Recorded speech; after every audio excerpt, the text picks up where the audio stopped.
1:30-31 ഇങ്ങനെ പറയുന്നു. ദൂതൻ അവളോട് പറഞ്ഞു, മറിയമ്മേ, നീ ഭയപ്പെടേണ്ട, ദേവസന്നിധിയിൽ നീ കൃപ കണ്ടെത്തിയിരിക്കുന്നു.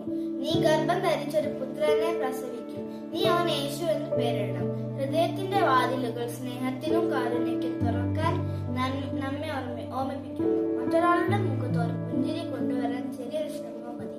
ക്രിസ്മസ് സീസൺ നമ്മെ പഠിപ്പിക്കുന്നത് സന്തോഷവും പങ്കുവച്ചാൽ അത് ഇരട്ടിയാകുമെന്നതാണ്.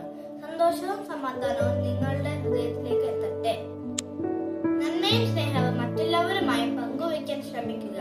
ചെറിയൊരു ചിരിയും നല്ല വാക്കും മറ്റൊരാളുടെ ദിനം മുഴുവൻ പ്രകാശിപ്പിക്കാൻ കഴിയും.